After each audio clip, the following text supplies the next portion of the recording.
Bom dia, bom dia, bom dia a todos, bom dia a você que me acompanha. E eu trouxe aqui em alguns slides para a gente entender um pouquinho o que é educação inclusiva.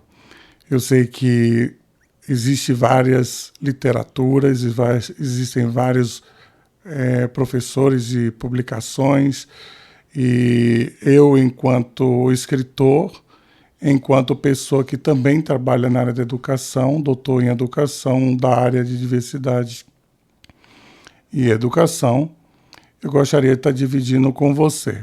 Então, a gente vai começar e vocês vão me acompanhar aqui nos slides. Depois deixe seus comentários aqui e a gente vai respondendo para vocês. Primeiro slide, por favor. O que é educação inclusiva? Essa é a primeira pergunta. Pela nossa legislação, educação inclusiva é um termo utilizado para a gente, no desdobramento desse encontro, desenvolver com vocês. Mas, a priori, eu queria que você entendesse que educação inclusiva é uma modalidade de educação transversal a todas as outras modalidades de educação. Ou seja, educação musical, educação nas proficiências de português, de matemática, ela vai estar em todas as modalidades.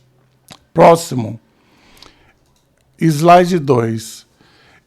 Então, é exatamente a diferença, para a gente entender o que é uma educação especial e uma educação regular.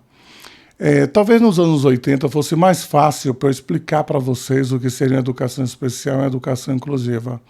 Porque haviam instituições onde os profissionais eles graduavam, especificamente, a gente chamava de segregação, as pessoas com algum tipo de deficiência. Então, essas escolas eram ditas como escolas especiais. Escolas regulares são as escolas onde todas as pessoas podem estar estudando. Então, a escola regular é aquela que deve estar preparada para incluir qualquer pessoa com especificidade, com deficiência, com algum problema de biotipo, psicológico, enfim. Essa seria a escola regular. Próximo. Então, aqui a gente vai ter... Pronto, no 4. Quando a gente pensa em educação, é muito curioso, porque a gente pensa em educação como aquele espaço onde as crianças vão, aprendem, adquirem os conhecimentos formais, mas a gente esquece que existe o lazer, que existe o trabalho, que existe... Eu tenho um texto chamado O Entorno aos Muros da Escola. Essa criança ela vai crescer, ela vai se tornar um adolescente, então outras demandas virão. Então a inclusão deve ser pensada também nos clubes, nos hotéis, nos espaços de lazer. Então, vamos passar para o próximo. Então, aqui a gente tem, muito curiosamente, em 1988, no artigo 205 a 208, a Constituição ela traz o seguinte texto, preste bem atenção.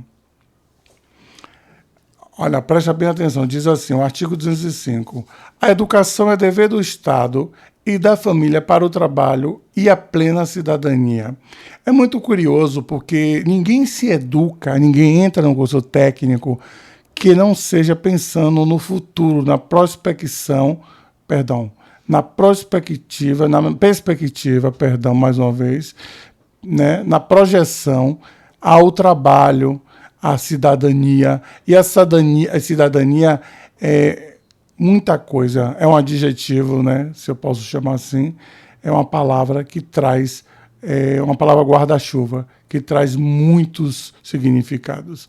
Então, plena, e a palavra plena cidadania.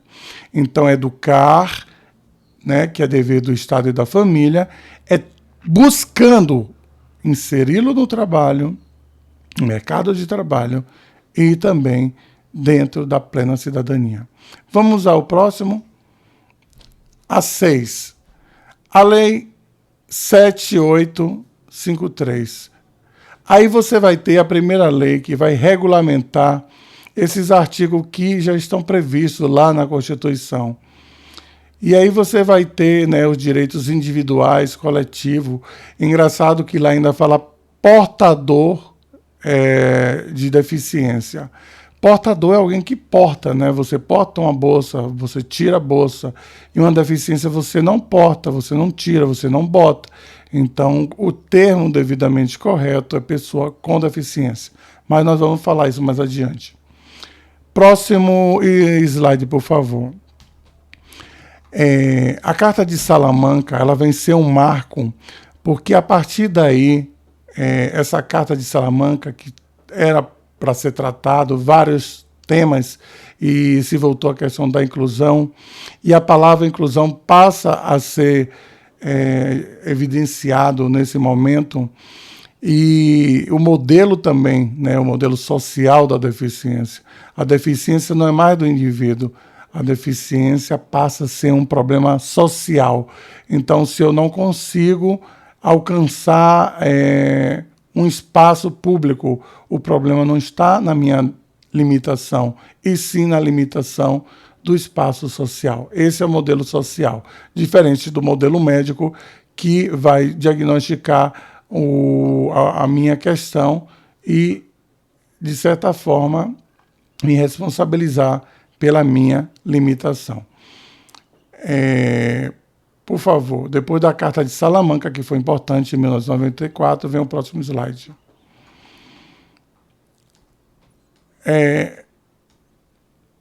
Essa lei, para mim, ela traz uma importância, talvez aqui seja divisor de águas, em 2004, chamada Lei de Acessibilidade, anotem o número dela, a Lei 5296 de 2004, com a vacância, né, de 10 anos para se tornar real no Brasil. Ela vai falar de 4 tipos de barreiras, aprendam.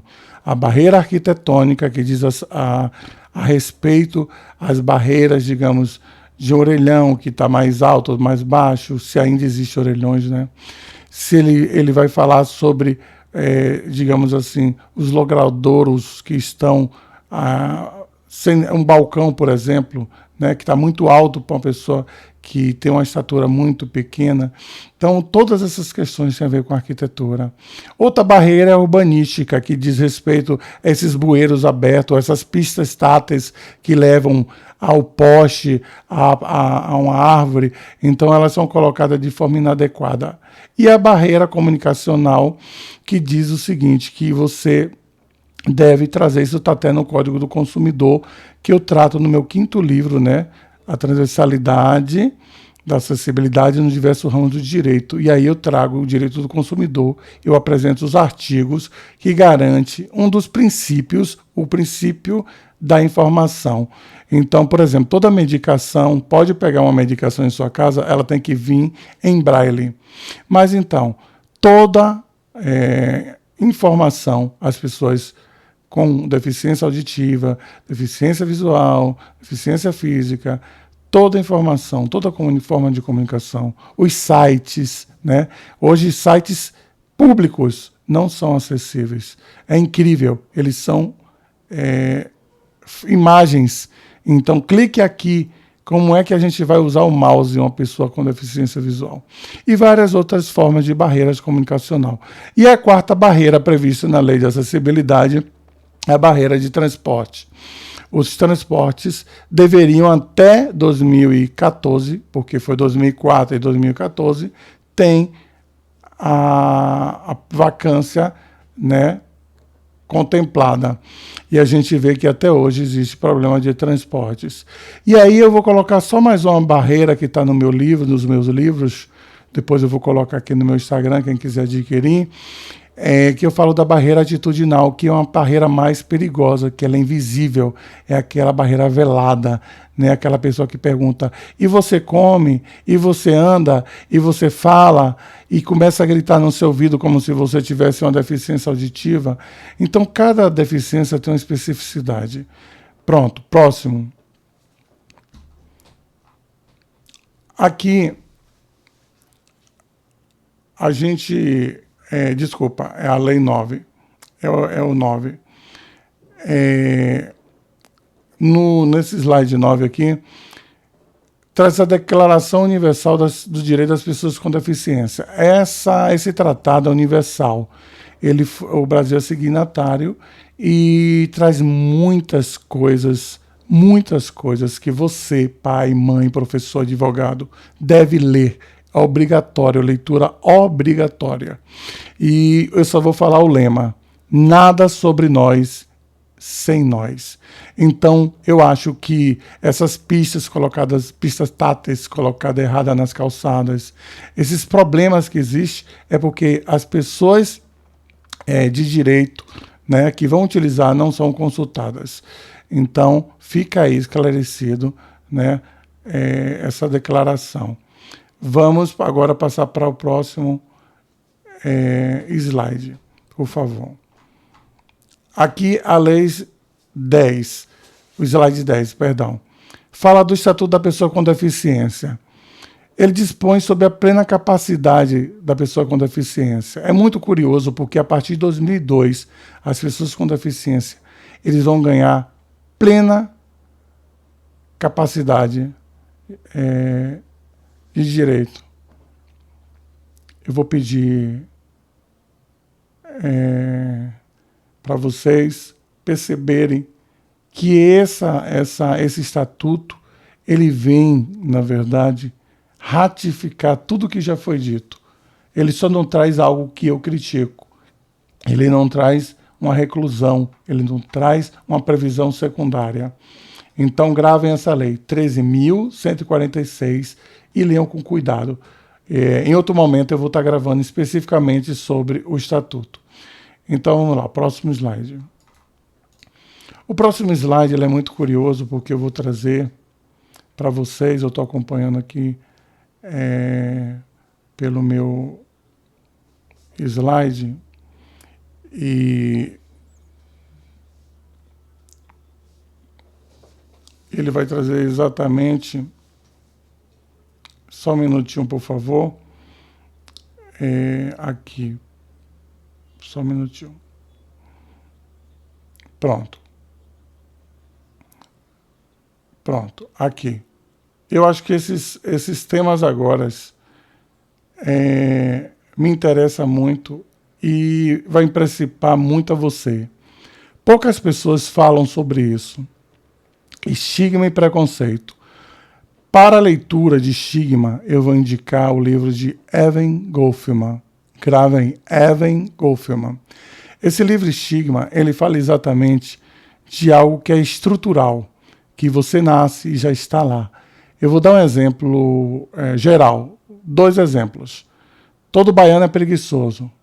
Mulher no volante, perigo constante. São estigmas. Assim também tem estigmas com a pessoa com deficiência. O preconceito ele já é subjetivo. Você aceita ou não esses estigmas. Então, é um conceito pré-formado que você vai trabalhar na sua cabeça, na sua subjetividade, na sua família, no seu grupo social. Pronto, próximo slide. Eu queria diferenciar o que é política pública e política governamental.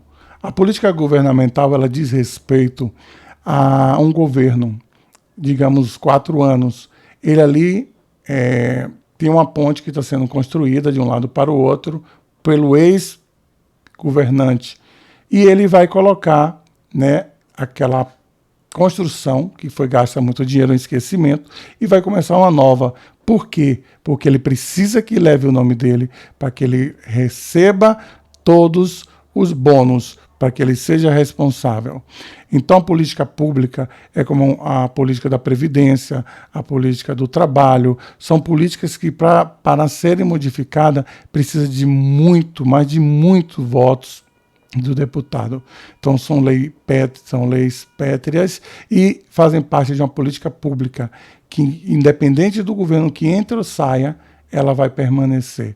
Então, a diferença de governamental é que ela faz parte do interesse de um governo e a pública faz parte do interesse de todo um país, de todo um projeto político, né? Então, nós precisamos lutar pelas políticas públicas na área de saúde, educação, enfim. Vamos passar para o próximo slide. Então, aqui eu pergunto, quem são os indivíduos considerados pessoas com deficiência? Uma das questões que precisa ficar muito claro, existe uma tríade, né? Você pensa pessoas com deficiência e você abre parênteses e coloca deficiência visual, deficiência auditiva, deficiência física, deficiência intelectual, que fica muito claro. E eu vou só colocar uma crítica, tá? Aqui é Marcos Welby falando. Quando você fala em pessoa com deficiência visual, eles colocam um critério que baixa visão é quem acendeu uma luz, você já é baixa visão. Você não consegue ver uma luz assim acesa, você é cego. Para mim, a palavra cego ela é uma palavra obsoleta e já deveria ser tirada do dicionário, assim como outras palavras ofensivas, mongol, aleijado.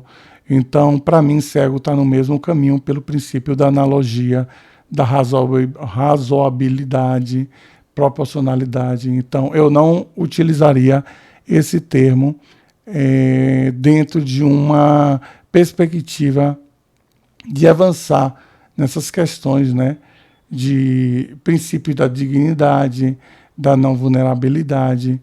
Então, por exemplo, quando você quer se referir a uma coisa ruim, essa faca não está prestando mais, essa faca está cega. Então, você sempre vai se referir, a faca está cega, esse nó está cego porque você não está conseguindo.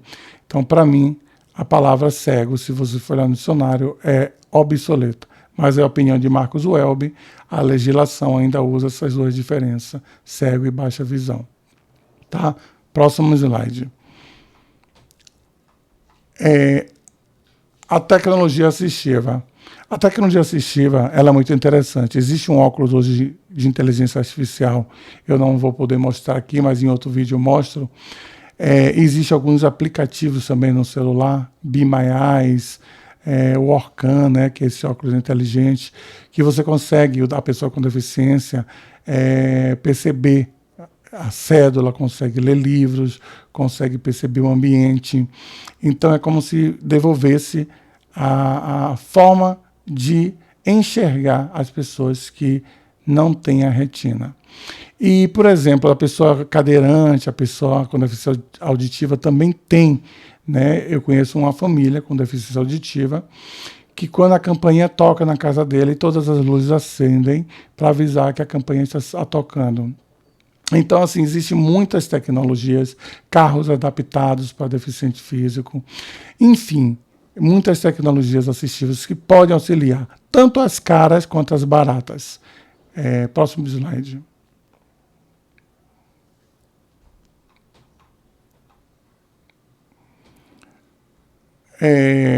Eu pulei, né? Anteriormente era a terminologia adequada. E agora que vem a questão da tecnologia. Volta aí a questão da terminologia. Aqui eu já falei, terminologia, vocês entenderam muito bem, que são 3, eu não concluí, me perdoe. A primeira são pessoas com deficiência, a segunda seria o TEA, transtorno do espectro autismo, que se divide em suporte 1, suporte 2, suporte 3, e o superdotação ou alta habilidades. Então são essas tríades. Volto agora para a tecnologia que eu já tinha dito, tecnologia assistiva, são produtos e serviços que servem para promover a independência e autonomia. por exemplo, uma sinaleira sonora, né? Você está no meio da calçada e você aperta e ela vai sinalizar com um barulho que a sinaleira está fechada e a pessoa com deficiência vai atravessar. Existem várias tecnologias assistivas. Então, tecnologia assistiva e acessibilidade, eles se complementam na medida que eles dão essa autonomia. Então, 30 anos atrás, quando eu falava em acessibilidade, só pensava em rampa ou em banheiros adaptados. Mas não, hoje é muito mais do que isso. E eu convido vocês a lerem as leis e os meus livros que estão aqui no Instagram, como adquirir. Vamos lá, o próximo slide. Já estamos finalizando. Temos só três slides para a gente finalizar.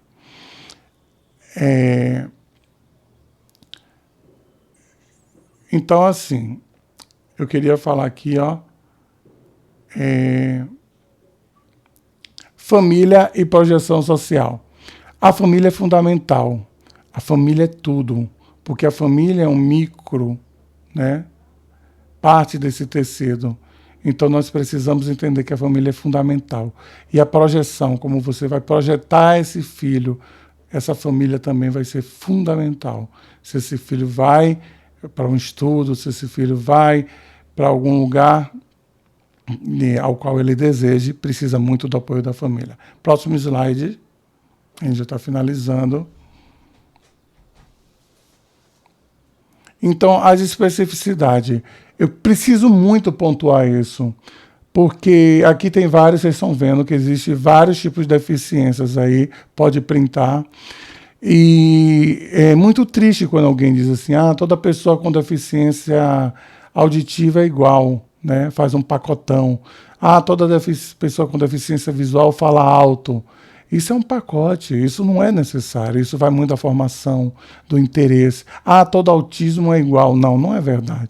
Por isso que existe o espectro autista, né? Tem pessoas com espectro autista de suporte 1 que pode passar batido, né? Você nem perceber e não precisa perceber. Enfim, eu só queria falar da questão do pacote. E aí, aqui vamos para o último slide. Eu acho que é o último slide, por favor.